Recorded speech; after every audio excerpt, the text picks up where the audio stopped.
नमस्कार, बड़ी खबर में आपका बहुत बहुत स्वागत है। शुरुआत कर रहे हैं देश के सबसे बड़े सूबे उत्तर प्रदेश की खबर के साथ में। आजम खान, समाजवादी पार्टी के नेता आजम खान की विधानसभा की सदस्यता चली गई है। कल ही उनको रामपुर की एमपी एमएलए कोर्ट ने हेट स्पीच के मामले में 3 साल की सजा सुनाई थी और कानून ये है कि कोई भी जनप्रतिनिधि, विधायक हो, सांसद हो, अगर उसको 2 या 2 से अधिक साल की सजा होती है तो उसकी सदस्यता, चाहे वो विधायक हो चाहे सांसद हो, चली जाती है। तो इस मामले में जो आजम खान है उनकी सदस्यता चली गई है। हमारे साथ हमारे सहयोगी सौरभ शुक्ला जुड़ रहे हैं जो उत्तर प्रदेश की राजनीति पर करीबी नजर रखते हैं। सौरभ, तो क्या माना जाए कि एक तकनीकी मामला है जिसके तहत इनकी सदस्यता गई है। हालांकि अभी आगे कोर्ट में अपील करने का विकल्प इनके पास खुला हुआ है, और अगर है तो कब तक ये अपील कर सकते हैं? देखिए, कल जब इनको कोर्ट ने सजा सुनाई थी शरद, तो कोर्ट ने इन्हें, एमपी एमएलए कोर्ट ने इन्हें रामपुर के 7 दिन का टाइम दिया था अपील करने का। और जो नियम है उसके मुताबिक अगर विधानसभा स्पीकर इनकी सदस्यता रद्द नहीं करता है तो इनको तुरंत हाई कोर्ट से स्टे लेना होता है। लेकिन इससे पहले ही विधानसभा स्पीकर जो सतीश महाना है उत्तर प्रदेश असेंबली के, उन्होंने आज ही इनकी सदस्यता रद्द कर दी और ये स्पीकर का अधिकार होता है। तो अब रामपुर में अगले 6 महीने में चुनाव होंगे। आजम खान अब विधायक नहीं रहे हैं और उनकी मुश्किलें बढ़ती चली जा रही हैं। कल ही उन्हें 3 साल की सजा मिली थी 2019 के एक हेट स्पीच मामले में, जो उन्होंने चुनाव के दौरान दिया था। उनमें उनको दोषी करार दिया गया था। 3 साल की सजा थी। जैसा आपने बताया कि 2 साल या 2 साल से ज्यादा की सजा होने पर सांसद, विधायक अपने पद पर नहीं रह सकता और 6 साल तक वो कोई चुनाव भी नहीं लड़ पाएंगे, वो अयोग्य हैं इसके लिए। और पहले ही आजम खान पर 90 मुकदमे हैं जिस पर वो सुप्रीम कोर्ट से बेल लिए हुए हैं। हमने कोशिश करी आजम खान से बात करने की, उनका पक्ष जानने की, आगे वो क्या करेंगे। अभी तक उनकी तरफ से कोई प्रतिक्रिया नहीं आई है शरद। लेकिन एक बड़ा राजनीतिक ये कदम भी है, क्योंकि रामपुर गढ़ है आजम खान का। वो लोकसभा सांसद थे 2019 में, जब वो विधायकी जीते। इस बार जेल से वो रामपुर से चुनाव लड़े थे और जेल से उन्होंने चुनाव जीता था। और जब वो विधायक बन गए तो उन्होंने अपनी लोकसभा की सदस्यता छोड़ दी थी, वो सीट छोड़ दी थी। वहां से बाद में बीजेपी के सांसद बने, तो अब विधायक भी नहीं रहे। और जब सांसद विधायक रहते तमाम कुछ इम्यूनिटी भी रहती है एक नेता के पास, अब वो इम्यूनिटीज भी नहीं रहेंगी इनके पास। और अब देखना होगा अगला कदम क्या होगा। कोर्ट जाएंगे, हाई कोर्ट, क्योंकि कल जब उनको बेल मिली कोर्ट से ही, क्योंकि जो सजा का क्वांटम ऑफ पनिशमेंट 3 साल या 3 साल से कम था, तो उनको कोर्ट से ही बेल मिल गई थी। तो उन्होंने निकलते वक्त यही कहा था कि उनको जो जुडिशरी है उस पर ट्रस्ट है, वो इस फैसले के खिलाफ हायर कोर्ट जाएंगे। तो अभी तक उन्होंने हाई कोर्ट में अपील दाखिल नहीं की है। और अब देखना होगा, क्योंकि उनके लॉयर जो सुप्रीम कोर्ट में कपिल सिब्बल थे, अब कपिल सिब्बल क्या तकनीकी चीजों को लेकर के आगे जाएंगे। अब तो एक बड़ा ये फैसला लिया है सतीश महाना ने, जो असेंबली स्पीकर है। उन्होंने अभी सदस्यता रद्द कर दी है, रामपुर की सीट को खाली घोषित कर दिया है। अब 6 महीने के अंदर रामपुर में चुनाव होंगे। अब देखना होगा कि इसको चुनाव में समाजवादी पार्टी किसको उतारती है मैदान में, क्योंकि आजम का हमेशा से ये गढ़ रहा है। उनका बेटे बगल की सीट से विधायक इस बार जीते, अब्दुल्ला आजम। और आजम खान लगातार, अभी शरद ये भी बताते हैं अपने दर्शकों को कि आजम खान की तबियत भी काफी खराब है। इस बीच वो गंगाराम में एडमिट भी थे, उनके स्टंट भी पड़ा था, एंजियोग्राफी भी हुई थी। तो फिलहाल अब देखना होगा कि आगे कैसे होता है। हम इंतजार कर रहे हैं कि आजम खान कोई प्रतिक्रिया दें, आगे फैसले के खिलाफ क्या सुप्रीम कोर्ट जाएंगे। लेकिन जो भी किया गया है वो नियम के मुताबिक है। स्पीकर के पास ये अधिकार होता है कि वो फैसला आने के बाद सांसद विधायक की सदस्यता रद्द कर सकते हैं। तो नियम के मुताबिक ये फैसला सतीश महाना ने लिया, जो कि यूपी के असेंबली स्पीकर है। शरद, बहुत बहुत शुक्रिया सौरभ आपका। और अब दिल्ली की खबर की तरफ आते हैं। दिल्ली वालों को महंगाई का एक झटका लगने वाला है। दिल्ली के अंदर ऑटो टैक्सी के किराए बढ़ाने के फैसले को दिल्ली की केजरीवाल सरकार ने मंजूरी दे दी है। हालांकि इस बात की आशंका पहले ही थी कि ये फैसला आने वाला है, क्योंकि पिछले 3 सालों के अंदर, 2-3 सालों के अंदर जो सीएनजी के रेट हैं, जो 2020 में करीब 48 रुपये किलो थे, वो अब जो है 78 रुपये किलो के आसपास सीएनजी का भाव पहुंच गया है। तो इसके बाद में दिल्ली सरकार ने मंजूरी दे दी है किराया बढ़ाने को, और अब बस नोटिफिकेशन बाकी है, जिसके बाद जो किराए हैं वो बढ़ जाएंगे। और जो मंजूरी दी है दिल्ली सरकार ने, उसके मुताबिक ये है कि ऑटो किराए की बात करें तो अभी जहां शुरुआती 1.5 किलोमीटर के लिए 25 रुपये खर्च करने होते हैं, यानी कम से कम 25 रुपये पे जो ऑटो चलता है, अब बढ़कर 30 रुपये हो जाएगा। और अभी 9.5 रुपये किलोमीटर जो है इसके बाद देना होता है, ये बढ़कर 11 रुपये किलोमीटर हो जाएगा। टैक्सी की बात करें तो अभी तक एसी हो या नॉन एसी हो, दोनों में ही 25 रुपये मिनिमम किराया था, लेकिन अब ये जो मिनिमम किराया है एसी नॉन एसी दोनों के अंदर बढ़कर ये हो जाएगा 40 रुपये। और इसके बाद जो नॉन एसी के अंदर अभी किराया लग रहा था 14 रुपये किलोमीटर, ये बढ़कर 17 रुपये किलोमीटर हो जाएगा। और एसी के अंदर जो अभी किराया था 16 रुपये किलोमीटर, ये बढ़कर 20 रुपये किलोमीटर हो जाएगा। हालांकि थोड़ी राहत बस ये है कि वेटिंग चार्ज और एक्स्ट्रा लगेज जो है इसका चार्ज जो है ये नहीं बढ़ाया गया है। नोटिफिकेशन बाकी है, मंजूरी दे दी है, कभी भी नोटिफिकेशन आ जाएगा उसके बाद दिल्ली के अंदर जो है ऑटो टैक्सी के किराए बढ़ जाएंगे।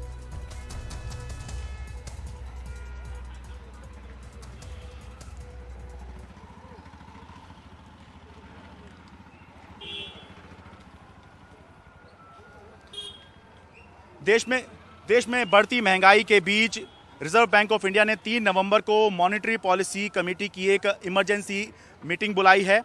इस बैठक में महंगाई बढ़ने के कारण की विस्तार से समीक्षा के बाद में एक रिपोर्ट तैयार की जाएगी, जिसे रिजर्व बैंक ऑफ इंडिया के गवर्नर भारत सरकार को सौंपेंगे। लेकिन मंडी में तोरई, पालक से लेकर टमाटर जैसी सब्जियों के जो रेट हैं वो जो है बहुत ज़्यादा हैं।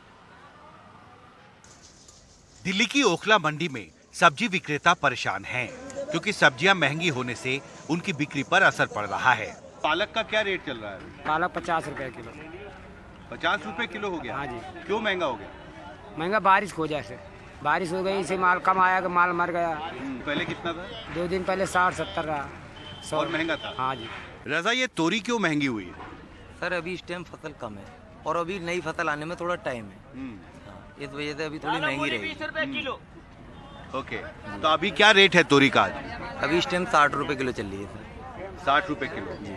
और कुछ दिन पहले और महंगी थी? 80-100 रुपए किलो का रेट था। राकेश कहते हैं टमाटर महंगा होने से उसकी बिक्री घट गई है। ओखला मंडी में सब्जी खरीदने आए ग्राहक भी परेशान हैं। सब्जियां ऊंची कीमत पर बिक रही हैं, उनका किचन का बजट बिगड़ गया है। टमाटर का रेट 50 रुपये। 50 रुपए किलो? हाँ जी। और कुछ दिन पहले कितना था? कुछ दिन पहले 60-70 रुपये चल रहा था। ट्रांसपोर्ट का हिसाब जो सौदा होता है, जो बेंगलोर से माल आ रहा है उसका रेंट किराया भी ज़्यादा होता है। अब जो लोकल अपने जमुना के आसपास का होता है वो माल आता है तो उसका रेंट भी कम होता है, इसलिए महंगाई हो जाती है। दूर से आता माल, अब देखो डीजल पेट्रोल रेट बढ़ रहे हैं तो माल का तो एकदम रेट बढ़ना ही है। 15-20 दिन पहले 400 रुपये किलो धनिया बिका है यहाँ पे, यहीं पे। बताइए तो कितना % समझा जाएगा, आप बताओ। महंगी है सब्जियां, उससे आपका बजट कितना बढ़ा है? सब्जियों पे जितना आप खर्च करते थे? सब्जियों पे हमारा तो काफ़ी बढ़ गया। कितना? महीने में जहाँ 1500 रुपये का लगता था 2000 रुपये से ऊपर पहुँच गया। 2-2,500 रुपये की सब्जी लग जाती महीने में। खाद्य मंत्रालय के पास मौजूद आंकड़ों के मुताबिक 27 सितंबर से 27 अक्टूबर 2022 के बीच पिछले एक महीने में बिहार के गया में टमाटर की औसत कीमत 37 रुपए प्रति किलो से बढ़कर 60 रुपए प्रति किलो हो गई। मुरैना में औसत कीमत 35 रुपए प्रति किलो से बढ़कर 57 रुपए प्रति किलो। कोलकाता में औसत कीमत 53 रुपए प्रति किलो से बढ़कर 73 रुपए प्रति किलो। मुंबई में 30 रुपए प्रति किलो से बढ़कर 48 रुपए प्रति किलो और दिल्ली में टमाटर की औसत कीमत 50 रुपए प्रति किलो से बढ़कर 63 रुपए प्रति किलो हो गई। महंगाई को लेकर सरकार और आरबीआई की चिंता बढ़ती जा रही है। इस साल की पहली 3 तिमाही में महंगाई दर 6% के टॉलरेंस बैंड से ऊपर रही है और सितंबर महीने में महंगाई दर बढ़कर 7.41% तक पहुंच गई। अब महंगाई नियंत्रित करने में आ रही चुनौतियों की समीक्षा के लिए आरबीआई गवर्नर ने 3 नवंबर को मॉनेटरी पॉलिसी कमेटी की एक अहम बैठक बुलाई है। आरबीआई एक्ट के सेक्शन 45ZN में यह कानूनी प्रावधान है कि आरबीआई अगर महंगाई दर को 6% के नीचे नहीं रख पाती है तो उसे सरकार को एक रिपोर्ट देनी होगी। महंगाई पर अपनी रिपोर्ट में आरबीआई को सरकार को यह बताना होगा कि क्यों कोशिशों के बावजूद इस साल की पहली 3 तिमाही में महंगाई दर 6% के ऊपर रही है। महंगाई को नियंत्रित करने के लिए आने वाले महीनों में आरबीआई और क्या नए कदम उठाने वाली है और कब तक आरबीआई महंगाई दर को 6% के नीचे लाने के टारगेट को पूरा कर सकेगी। अब देखना अहम होगा कि 3 नवंबर को आरबीआई महंगाई नियंत्रित करने के लिए सरकार के सामने क्या नया रोड मैप पेश करती है। दिल्ली से कैमरा पर्सन पवन कुमार के साथ हिमांशु शेखर, एनडीटीवी इंडिया। वेदांत फॉक्सकॉन के बाद अब टाटा एयरबस प्रोजेक्ट भी गुजरात चला गया है। महाराष्ट्र की पूर्व महाविकास आघाड़ी सरकार आरोप लगा रही है कि इस तरह के 4 बड़े प्रोजेक्ट महाराष्ट्र से गुजरात जा चुके हैं, जिसकी वजह से महाराष्ट्र के लोगों की लाखों नौकरियां जो हैं वो गुजरात चली गई हैं। और इस मुद्दे को लेकर विपक्ष महाराष्ट्र की शिंदे फडणवीस सरकार पर बेहद आक्रामक हो गया है। महाराष्ट्र की एकनाथ शिंदे फडणवीस सरकार को 1.5 महीने में ही दूसरा झटका लगा है। 1.5 लाख करोड़ रुपए वाले वेदांत फॉक्सकॉन प्रोजेक्ट के बाद 21,900 करोड़ रुपए का टाटा एयरबस प्रोजेक्ट भी गुजरात की झोली में जा चुका है। इस प्रोजेक्ट से गुजरात में हजारों लोगों को रोजगार मिलने की उम्मीद है, लेकिन महाराष्ट्र के लिए इसे झटका माना जा रहा है। महाराष्ट्र के इंडस्ट्रीज मिनिस्टर उदय सामंत ने सितंबर में बयान दिया था कि भले ही वेदांत प्रोजेक्ट राज्य के हाथ से निकल गया हो, लेकिन टाटा एयरबस प्रोजेक्ट नागपुर में स्थापित होगा। अब सफाई दे रहे हैं। ये सब गलत है, ये सिर्फ राजनीति है। 21 सितंबर 2021 को ये प्रोजेक्ट जो एयरबस का था उसका MOU हुआ था डिफेंस और एयरबस के साथ में। तभी तय हुआ था कि ये महाराष्ट्र में प्रोजेक्ट नहीं आएगा। जो कैबिनेट सब मीटिंग रहती है जो महीने में एक बार होनी चाहिए, वो 14 महीने नहीं हुई। पिछले महीने वेदांत फॉक्सकॉन का प्रोजेक्ट भी महाराष्ट्र के हाथ से निकल गया था। पुरानी सरकार के मुताबिक इसे पुणे में लगाया जाना था और बातचीत अंतिम चरण में थी। युवा सेना प्रमुख आदित्य ठाकरे शिंदे फडणवीस पर जमकर बरसे।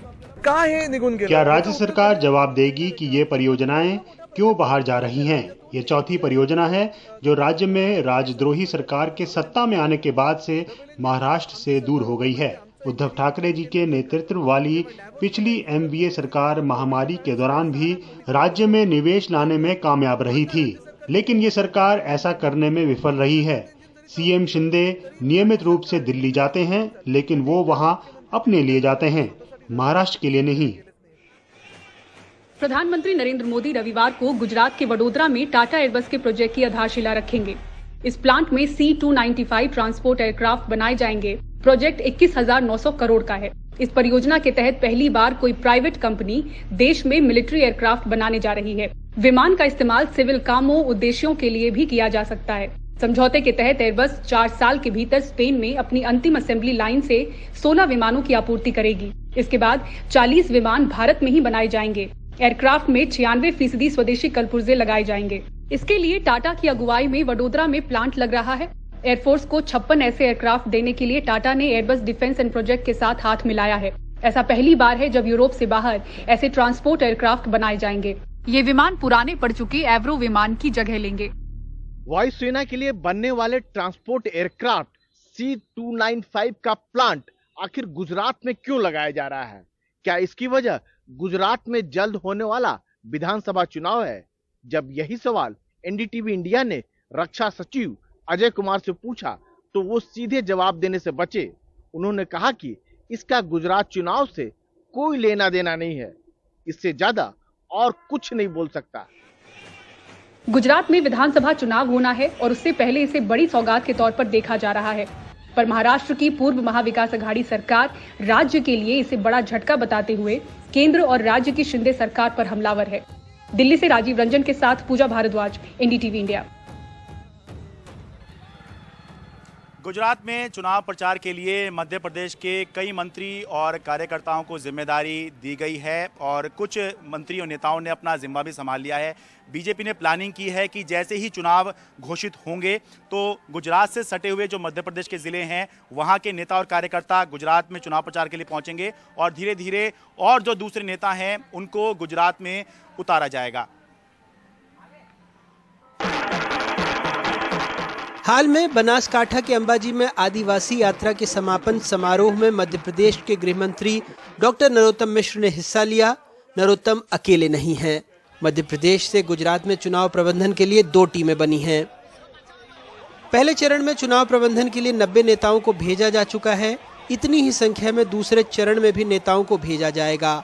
8 मंत्री भी अलग अलग क्षेत्र की जिम्मेदारी संभालेंगे, जिसमें मुख्यमंत्री शिवराज सिंह चौहान और ज्योतिरादित्य सिंधिया के अलावा नरोत्तम मिश्र, भूपेंद्र सिंह, मोहन यादव, इंदर सिंह परमार, राज्यवर्धन सिंह दत्तीगाम, विश्वास सारंग, जगदीश देवड़ा और अरविंद सिंह भदौरिया शामिल हैं। पहले चरण में इनके जिम्मे 7 जिलों की 37 विधानसभा सीट होगी। दूसरे चरण में 40 से ज्यादा सीटों पर मध्य प्रदेश के नेताओं को भेजा जाएगा। केंद्रीय नेतृत्व का आभार कि उन्होंने मुझे इस काबिल समझा और लोकतंत्र के होने वाले चुनावी महायज्ञ में मेरी भी आहुति लगेगी, उनका आभार। 2023 में मध्य प्रदेश में भी विधानसभा चुनाव होंगे।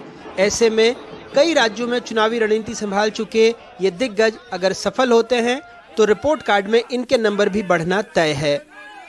मध्य प्रदेश की सीमा से लगी गुजरात की कई आदिवासी बहुल सीटें हैं। मध्य प्रदेश के कई बीजेपी नेताओं की वहां पर रिश्तेदारी भी है। ऐसे में मध्य जोन यानी गांधीनगर से लेकर दाहोद तक मध्य प्रदेश के कई बीजेपी नेताओं को अपना रणनीतिक कौशल दिखाने का मौका मिलेगा। भोपाल से कैमरा पर्सन रिजवान खान के साथ अनुराग द्वारी, एनडीटीवी इंडिया।